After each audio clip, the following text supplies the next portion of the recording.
seja muito Tamo junto. bem-vindo. A partir Obrigado, desse amigo. momento, pastor, o Senhor está incumbido de trazer para nós a última mensagem aliás, a penúltima mensagem Penúltima. dessa madrugada, a Exato, penúltima, exato. né? Desse livro Penúltima mensagem. fantástico, O Mistério da Profecia. Que o É Espírito Santo te use, verdade. pastor. Seja muito Amém, amém. bem-vindo. Aproveita a Amém. oportunidade de Obrigado. nos dar notícia do David, como é que está. Não, é o seguinte, a última notícia que tivemos ontem à noite, que ele está bem, ficou aqui em Camaçari mesmo, na UPA, ele está em observação. O David, assim, aparentemente, está bem, se você estiver com ele, né, o Dário Bal falou que aparentemente está bem. O problema dele é que ele está com uma febre persistente, já vinha 10 dias tendo febre direto, febre alta, e aí o pessoal ficou preocupado, ele ter convulsão, né, por causa dessas febres altas. Trouxe para a UPA, chegou aí, a saturação estava baixa, o médico recomendou que ele ficasse internado para acompanhar, né, para acompanhar. Mas Bal disse que ontem ele tinha melhorado, né, tava reagindo, e tanto é que ia levar para Itinga ou para um hospital e acabou ficando na UPA mesmo aí em observação. Até ontem à noite, já tarde, mãe falou com ele. Então, aguardando para ver se a febre cede, né? Esse é o quadro. Ok, pastor. Deus está no Ok, meus controle. irmãos. Eu quero dizer só uma coisa, viu, Mário? Irmãos, tem muita gente, às vezes, ficando muito angustiado, né? Eu vi Dorinha aí, eu sei que não é fácil a gente estar vendo tão perto de nós o problema, mas devemos lembrar, irmãos, isso é princípio de dores, né? Muitas coisas ainda vão acontecer. Eu estava dizendo à minha mãe ontem à noite aqui, fiquei até tarde conversando com a mãe lá fora, e mãe, assim, preocupada, né? E aquela agonia, tanta coisa que está acontecendo. Aqui eu digo, minha velha vai se preparando, porque daqui para pior, né? As coisas, a tendência é que nós tenhamos situações bem mais agravantes, e quando chegar o momento que sair decreto, essas coisas todas, essa coisa vai ser muito mais feia do que o que está sendo agora, né?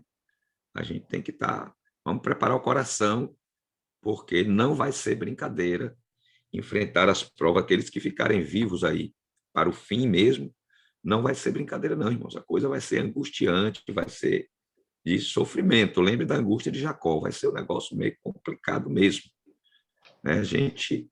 Vamos preparar o coração, porque a coisa é séria, a coisa é muito séria, né? Então, nós estamos tendo aí um insight aí do que vai acontecer, né? Essa pandemia, toda essa crise aí política, de saúde, misturada essas coisas, a coisa vai ficar cada dia mais complicada, né? Essas restrições, que a tendência... Eu estava assistindo um vídeo do Michelson Borges sobre decreto dominical, uma publicação de uma pessoa, uma jornalista, que não é cristã, falando sobre a questão desses decretos, né?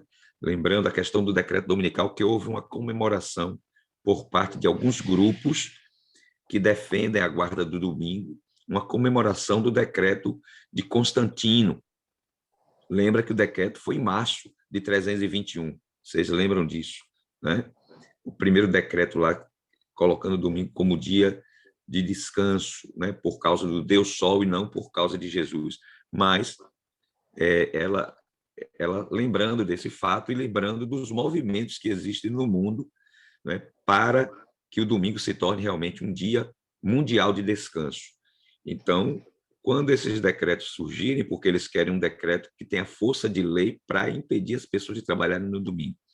Então, isso está avançando, e ela menciona algumas das vitórias que esses movimentos conquistaram, mostrando que muito em breve isso vai se tornar realidade. Já existem todos os estados americanos, e existem leis dominicais que estão no Congresso lá para serem votadas, só que estão lá adormecidas, não se mexe nisso, mas uma hora elas virão para serem votadas, né? Então, ela diz que todos os estados americanos têm leis dominicais que estão lá para serem analisadas. Então, nós sabemos que quando o momento chegar, vamos ter muita situação difícil. Muito bem, mas vamos nós aqui. Bem-vindo, pastor. Exatamente. Jesus está voltando, irmãos. Louvado seja Deus. Amém. Né? Irmãos, estamos no penúltimo capítulo do livro O Mistério da Profecia, e o tema é o juízo final. Nós sabemos, o juízo se divide em 3 fases, né? E nós vamos falar da terceira fase aqui, que é a fase do juízo executivo. a fase final. Eu queria começar com um texto bíblico, Mário. O texto de Apocalipse 20, dos versos 11 a 15. E antes de ler, vamos fazer mais uma oração pedindo a bênção e orientação do Senhor. Pai querido, mais uma vez agradecemos a Ti por estarmos juntos nesta madrugada em busca do poder do Espírito e também em busca de iluminação agora para a compreensão da Tua palavra. Oramos para que o Senhor nos dirija nesta hora e que esta mensagem seja uma mensagem de alerta e uma mensagem para que renovemos o nosso compromisso contigo, de estarmos na Tua presença, de permanecermos firmes na fé diante das coisas que estão acontecendo neste mundo. Nos ilumine, Senhor, para compreendermos a Tua palavra nesta hora. Em nome de Jesus nós oramos. Amém. Amém. Muito bem, irmãos. Todos estão me ouvindo bem? Estão me ouvindo bem, vocês? Pronto. Ok. Sim. Capítulo 20, versos 11 a 15, diz assim: Vi um grande trono branco e aquele que nele se assenta, de cuja presença fugiram a terra e o céu, e não se achou lugar para eles. Vi também os mortos, os grandes e os pequenos, postos em pé diante do trono. Então se abriram livros. Ainda outro livro, o livro da vida, foi aberto. E os mortos foram julgados segundo as suas obras, conforme o que se achava escrito nos livros. Deu o mar os mortos que nele estavam, a morte e o além entregaram os mortos que neles havia, e foram julgados um por um, segundo as suas obras. Então a morte e o inferno foram lançados para dentro do lago de fogo. Esta é a segunda morte, o lago de fogo. E se alguém não foi achado escrito no livro da vida, esse foi lançado para dentro do lago de fogo. Então aqui está uma descrição de João, no livro do Apocalipse, do que vai acontecer no final, a destruição final dos ímpios, né? O juízo executivo de Deus, quando o pecado e os pecadores serão eliminados para sempre na história do universo, né? Então, o juízo final, irmãos. O capítulo começa falando das cidades da Campina do Jordão, né? Cidades da Campina do Jordão, que são mencionados aí em Gênesis capítulo 13 e também capítulo 19. Entre essas cidades, eram 5 cidades que estavam ali, não é? Era Admá, Zeboim, Sodoma, Gomorra e Zoar. Das 5 cidades, só uma não foi destruída, porque Ló foi para lá. Vocês lembram que quando os anjos tiraram Ló da cidade, pediram que eles fossem para as montanhas, porque Zoar também ia ser destruído. Mas Ló pediu para ir para Zoar. E então os anjos permitiram que Ló fosse para Zoar, e por causa de Ló, Zoar não foi destruída, mas as outras cidades foram destruídas, principalmente Sodoma e Gomorra, né? Cidades que se tornaram proverbiais por causa dos seus pecados, por causa da situação que elas se encontravam de afastamento de Deus. Deus tinha dado para aquele povo em torno de 400 anos para que o povo se arrependesse, para que o povo voltasse para ele, mas não adiantou. O povo permaneceu no pecado e Deus precisou executar o seu juízo. Então, a Bíblia diz que Sodoma e Gomorra foram colocadas como exemplo de punição do fogo eterno, como exemplo para mostrar o que vai acontecer no final com o mundo inteiro por causa do pecado, porque não abandonaram o pecado. A arqueologia, ela nos ajuda muito, porque foram descobertas essas ruínas de 5 cidades ali, entre... Está dando um eco aí, não? O som está bom? Eu ouvi um eco aqui, mas está ok, muito bem. Então, veja, ali, perto da região do Mar Morto, né, os arqueólogos descobriram ali ruínas de 5 cidades. Acredito que talvez sejam essas cidades que foram destruídas aí, não é? Então, eles trabalharam lá de 65 a 79 e descobriram essas cidades. Eram cidades grandes, eles calculam que os cemitérios que foram descobertos naquela região calculam que cerca de 1.500.000 pessoas foram sepultadas ali, não é? Então, eram centros de arte e comércio, eram cidades grandes, importantes. Vocês lembram que quando eu até prego sobre isso, né? Quando Ló escolheu armar suas tendas até Sodoma e Gomorra, porque eram umas cidades ricas, né? A Bíblia diz que o pecado de Sodoma foi esse, né? Viver na soberba e esquecer dos pobres, né?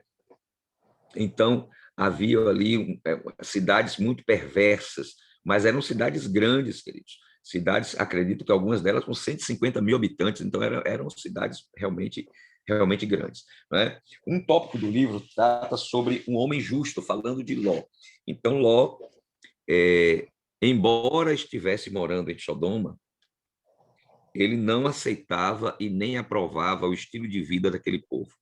Era um homem que tinha ainda o temor do Senhor, embora foi levado pelo desejo de ganho, nós sabemos disso, né? Quando Abraão sobe ao monte e pede que Ló escolha para onde vai quando tiver que se separar, por causa da quantidade grande de criação, né? Houve conflito entre os pastores de Ló, você se lembra da história, e os pastores de Abraão, e Abraão, um homem de Deus, Abraão, aquele homem humilde, né? Ele que tinha o direito de escolher, porque ele era o mais velho, ele era o chefe do clã, mas ele, na sua humildade, né, no seu cristianismo, no seu temor a Deus, ele chama Ló, leva-o para o monte e diz assim: escolhe para onde você vai. Se você for para a direita, eu vou para a esquerda. Se for para a esquerda, eu vou para a direita.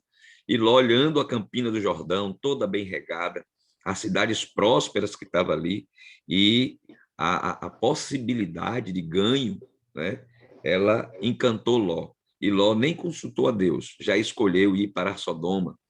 Né? E vocês sabem que foi um prejuízo tremendo. Mas Ló, embora estivesse ali acomodado, não é?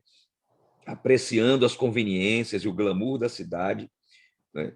Ele não se deixou contaminar pela vida promíscua, libertina, soberba da cidade de Sodoma. E a segunda carta de Pedro, capítulo 2, verso 8, diz que aquela situação das cidades atormentava o espírito de Ló.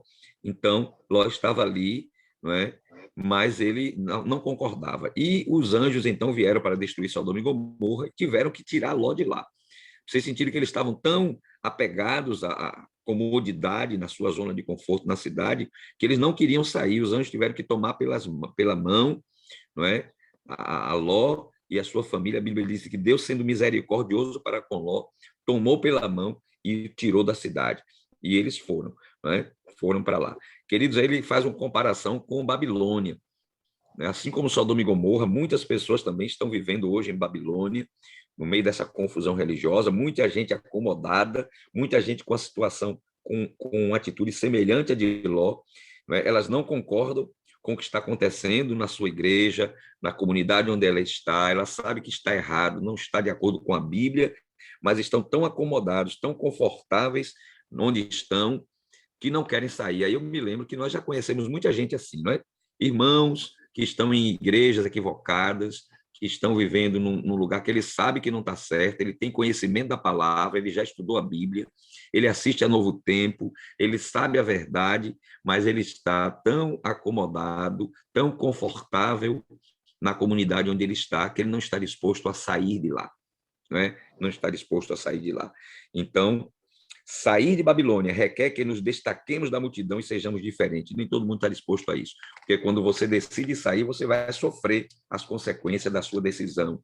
Né? Há muita gente aí que está aí, né, se sentindo confortável onde está e não está disposto a deixar o seu conforto para abraçar a verdade e se juntar ao povo de Deus que guarda os mandamentos de Deus e tem o testemunho de Jesus. Muito bem. E aí Ló estava lá e Deus manda os anjos tirarem, os anjos foram lá e tiraram Ló de lá. E Ló saiu da cidade de Sodoma, não é? E quando Ló saiu, então os anjos vieram e investigaram a cidade, que Deus já tinha dito a Abraão que não havia nem sequer 5 justos naquela cidade. E o fogo desceu do céu e consumiu aquela cidade. Caiu fogo do céu, fogo do eterno, né? E consumiu aquela cidade. Agora, a Bíblia diz que eles foram exemplos do fogo eterno. Irmãos, vocês sabem que é corrente aí no meio dos evangélicos, não é? Na linha, principalmente da linha pentecostal, dos dispensacionalistas, é corrente a crença no inferno eterno. Né? As pessoas acreditam, muitos irmãos sinceros, né, acreditam numa, numa mentira, numa falácia, eu diria numa heresia, porque ela atenta contra o caráter de Deus, né? De que os ímpios vão ficar queimando no fogo para sempre, não é? Sem poder viver, sem poder morrer, numa situação complicada. E as pessoas dizem que o inferno vai queimar eternamente, né? Eles pegam aquelas expressões pelos séculos dos séculos, para sempre, mas nós temos várias, às vezes, essas expressões para sempre que já acabou, não está para sempre mais, né? Então, essas expressões para dizer que o inferno vai ficar aí queimando pelos séculos dos séculos. Não, queridos, nós sabemos disso. São os efeitos do fogo que são eternos, não o fogo que é eterno. Tá certo? O fogo não é eterno, o fogo vai queimar enquanto tiver o que queimar. Quando terminar de queimar o que tem que queimar, acabou. Né? Depois quando você toca fogo, as coisas só queimam quando tem combustível. Irmãos. Quando tem combustível. Acabou o combustível, diga, Mário.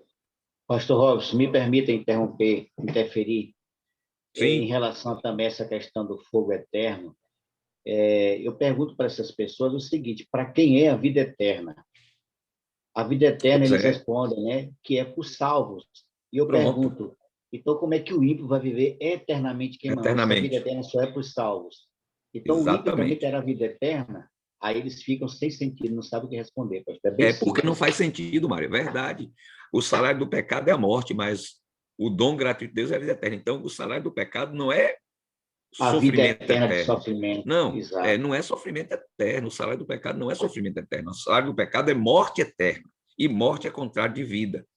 Mas qual é o problema? Por que essa falácia, Mário? Você sabe? É por causa de outra falácia. Qual é a outra falácia? A crença na alma imortal. Então, quem crê que a alma é imortal precisa crer no sofrimento eterno. Você está entendendo? Porque uma mentira puxa a outra. Quando o Satanás diz que a pessoa não morreria e as pessoas acreditam que a alma não morre, bom, se a alma não morre, como é que vai ser a punição dela? O sofrimento eterno, entendeu? Mas nós não cremos na imortalidade da alma. Nós cremos que a alma é mortal, porque a Bíblia diz: a alma que pecar, essa morrerá. Só há um ser imortal no universo. É Deus, só Deus é imortal. Todos os demais seres são mortais. A imortalidade ela é condicional.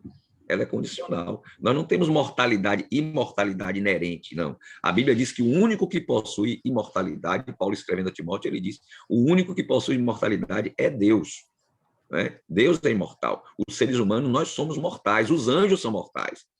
Entendeu? Teremos imortalidade por causa de Deus, dependendo dele. Aí sim receberemos a imortalidade de Deus. Mas nós fomos criados como seres mortais. Tanto é que Satanás vai morrer. Ele sabe disso.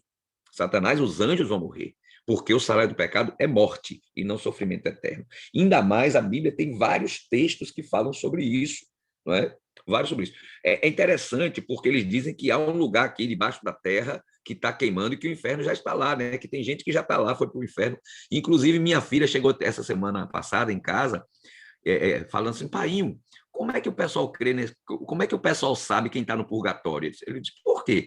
Não, porque o padre estava orando, passou o carro, ela ouviu uma missa, e o padre orando pelas pessoas que estavam no purgatório. Fulano de tal, que já está 1 ano e meio no purgatório, fulano de tal, Senhor, para que saia do purgatório e tal. O padre estava orando e citando nomes de pessoas da comunidade dele. Ela viu lá em Feira de Santana isso.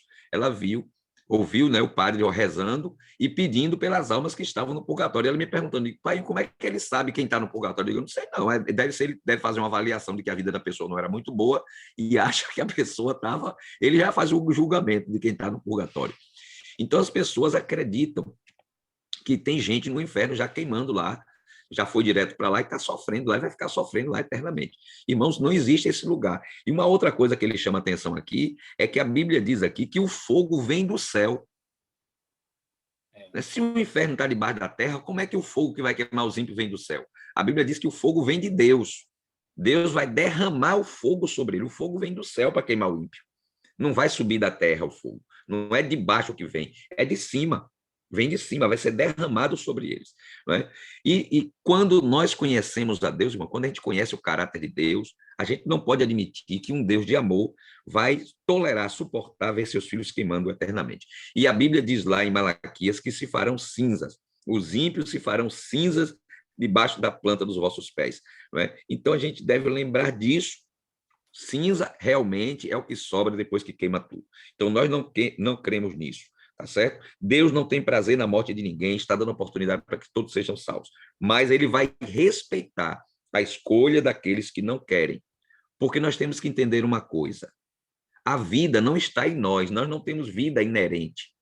Não temos vida em nós mesmos. A vida que temos, ela é Deus, é de Deus. Jesus disse, eu sou o caminho, a verdade e a vida. Então, Jesus é a vida. Se a pessoa tem Jesus, tem vida.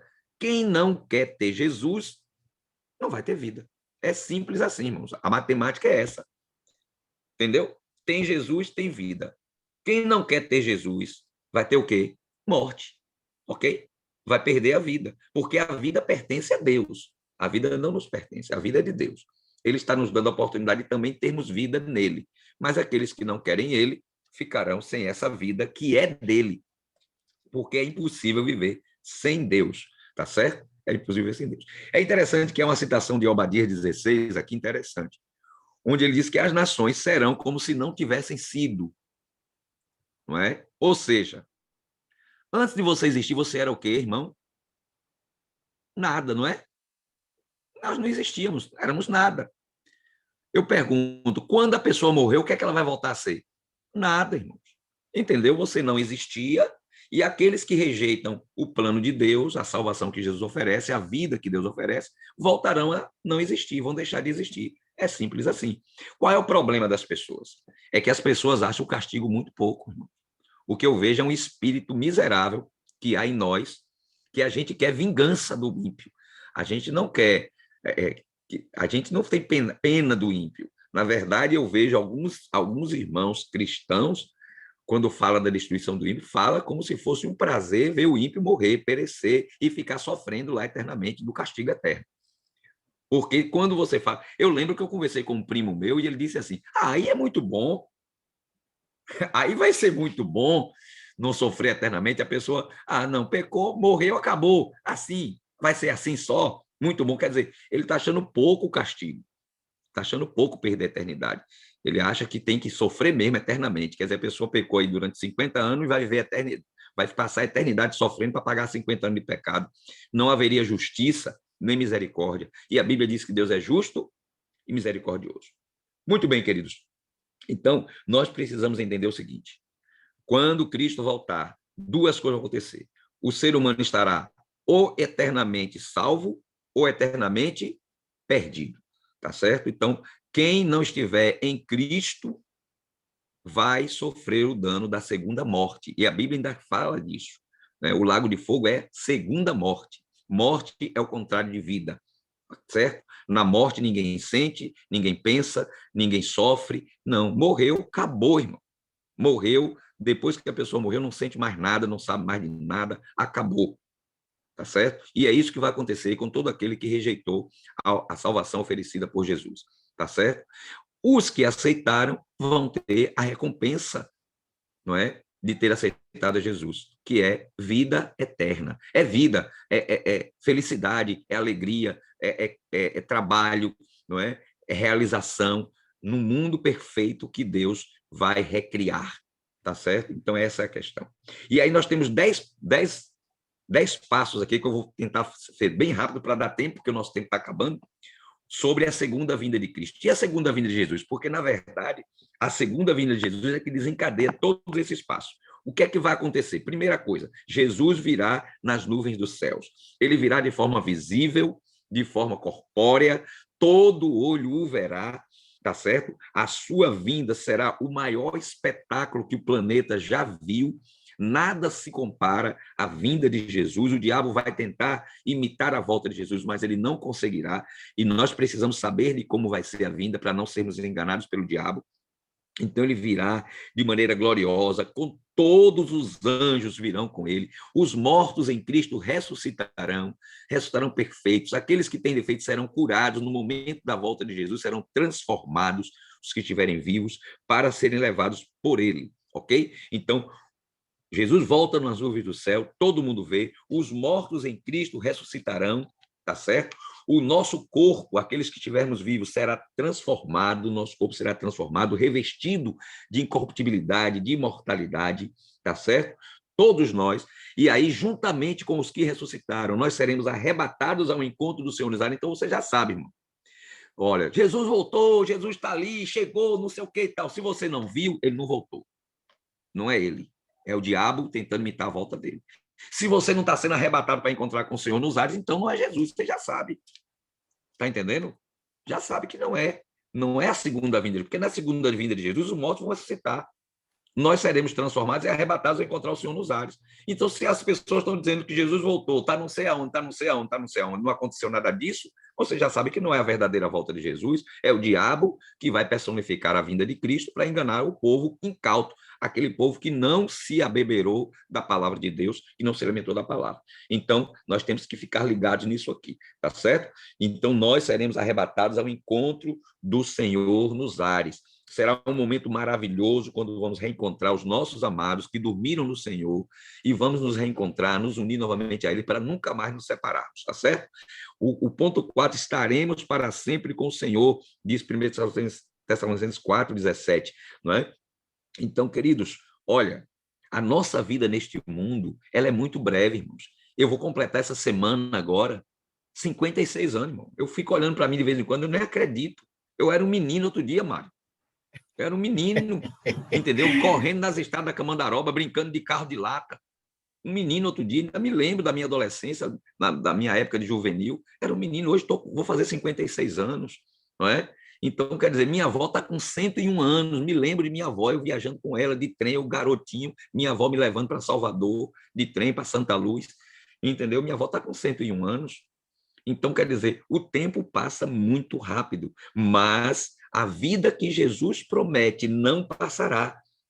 Estaremos com ele para sempre, irmãos, para sempre com o Senhor, não é? Outra coisa que eu vou dizer, bom, os justos são arrebatados ao encontro do Senhor nos ares, Satanás ficará preso aqui por 1000 anos, irmãos. Todos os ímpios que estiverem vivos por ocasião da volta de Jesus vão perecer, vão morrer. Os outros ímpios não ressuscitarão, então a terra ficará desolada e vazia, conforme Jeremias capítulo 4, versos 23 a 27. Ele descreve ali a desolação da terra, e a terra desolada é o abismo, onde Satanás será preso por 1000 anos. Ficará aqui Satanás e seus anjos, ele não terá quem tentar. A prisão de Satanás, a cadeia que prende Satanás é uma cadeia de circunstâncias, não é? Então, todos os ímpios estão mortos, tá certo? Satanás está aqui sozinho no planeta com os seus anjos.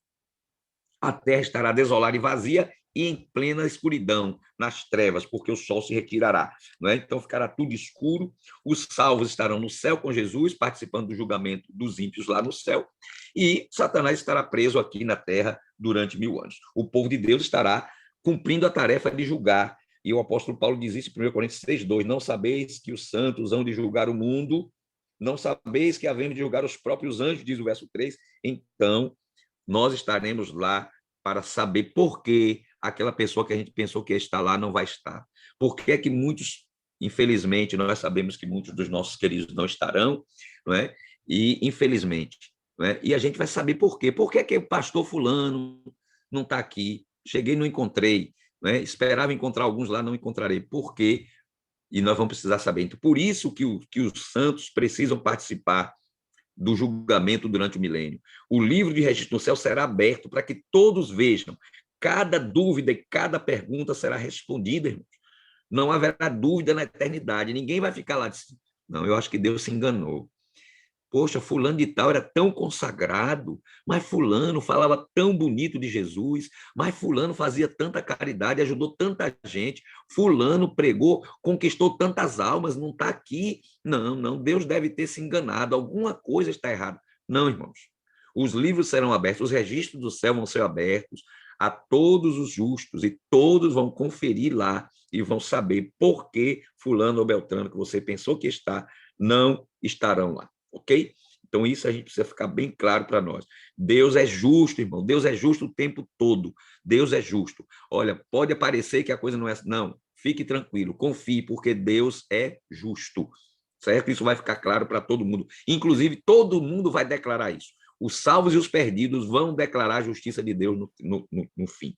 Tá certo? Depois dos 1000 anos, os mortos, os que morreram sem Cristo, vão ressuscitar. Satanás será solto da sua prisão, não é? Porque ele agora tem a quem tentar, e ele agora, não é, reúne todo aquele povo, e isso está descrito lá em João 5, versos 28 e 29, a ressurreição da vida e a ressurreição do juízo. Então, lá está descrito que vai acontecer.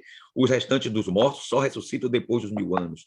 E depois de 1000 anos, Satanás, ele sai para juntar o povo, dizendo que há uma segunda chance. Há uma segunda chance, tá certo? E nesse período aí, o que é que acontece? Depois dos 1000 anos, além da ressurreição dos ímpios, a cidade santa desce do céu da parte de Deus, com todos os salvos dentro dela.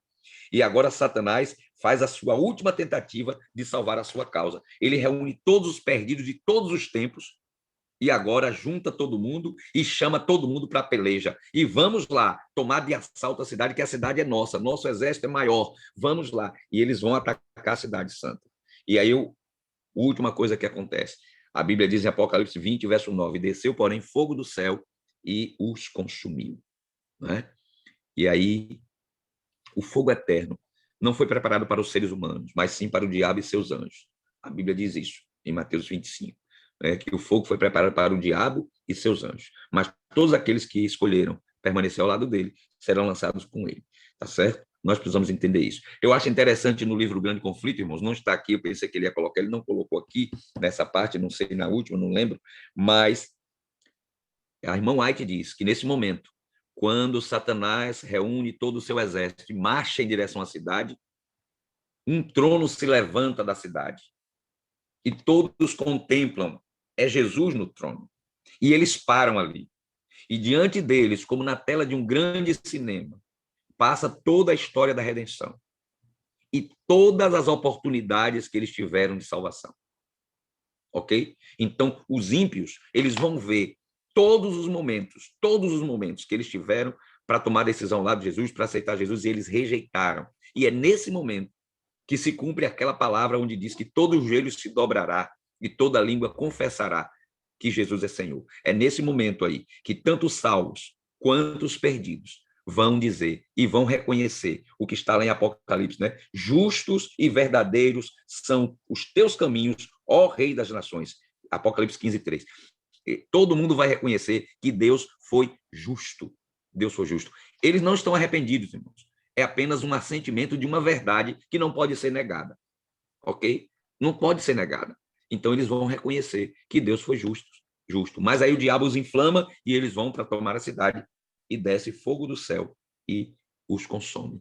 E a Bíblia diz que Deus criará novos céus e nova terra. Diz em Apocalipse, vi novo céu e nova terra, e diz lá no livro de Isaías também, que Deus, eis que cria novos céus e nova terra. Então, Deus recriará o nosso planeta, que vai ressurgir do meio do fogo, que vai consumir os ímpios. Então, a terra virará uma grande bola de fogo. A Bíblia diz que, lá em Pedro, né, 2 Pedro, diz que tudo vai se queimar, mas a cidade santa ficará ali, não é? E não vai ser queimado, tá certo? Então, fora da cidade santa, tudo vai queimar. Né? A superfície da terra será totalmente purificada com o fogo que desce do céu, tá certo? Nesse tempo, irmãos, né, no final do tempo, só teremos 2 grupos de pessoas, né? Os que estarão eternamente salvos e os que estarão eternamente perdidos, tá certo? Aqueles que hoje estão fazendo suas escolhas. O que vai determinar o nosso futuro? Onde você vai passar a eternidade? Você escolhe. Você decide. Você poderá passar a eternidade aniquilado, né? Deixar de existir. Ou poderá passar a eternidade com Jesus, não é? Vivendo depois de 1000 anos no céu, depois de 1000 anos no céu, depois da lua de mel, né? Porque o noivo vem buscar a esposa, leva a esposa para a lua de mel no céu, 1000 anos no céu. Depois de 1000 anos, ele vem para estabelecer o seu reino eterno aqui nesta terra, conforme Daniel escreveu, né? Um reino que não passará a outro reino, mas que subsistirá para sempre. Irmãos, hoje é dia de fazer escolha. Esse é o momento de nós escolhermos. Eis aqui agora o dia da salvação, o dia sobremodo oportuno, o dia de tomarmos a decisão. Eu creio que todos que estamos aqui nesta manhã, nesta madrugada, já tomamos a decisão. mas nós podemos reafirmá-la. Aliás, nós devemos reafirmar essa decisão a cada manhã. Então, se você já tomou sua decisão, a pergunta é: você não gostaria nesta manhã, mais uma vez, de dedicar a sua vida a Cristo e dizer: sim, Senhor, eu aceito a tua proposta, eu quero, sim, estar na eternidade contigo. Eu entrego a minha vida em tuas mãos. Louvado seja Deus, irmãos. Que esta decisão seja renovada a cada manhã na nossa vida. Que a cada manhã a gente decida entregar a vida a Jesus. Não é? O juízo virá para pôr fim ao pecado, pôr fim aos pecadores, pôr fim ao originador do pecado, para que Deus possa, então, recriar todas as coisas e nos dar a eternidade que Ele prometeu. Que Deus nos ajude, nos abençoe, para que permaneçamos firmes e fiéis no Senhor. Não é? E eu creio que amanhã, não é? Aliás, não, amanhã não, agora é quarta-feira, né, Mário? Aliás, não, amanhã mesmo, amanhã da segunda-feira. Amanhã a gente termina o livro falando de que o melhor vem depois. Não é? E eu me lembro do livro do pastor Aragão, né? Melhor é o fim do que o começo. Então, melhor é o que vem depois, tá certo? O que vem depois é o que é o melhor. Amanhã vamos falar sobre as bênçãos da eternidade. Que Deus nos abençoe, irmãos, que permaneçamos firmes e que o nosso nome permaneça no livro da vida, para que no juízo final nós estejamos entre aqueles que vão herdar a coroa da vida em Jesus Cristo, nosso Salvador. Amém? Deus nos abençoe.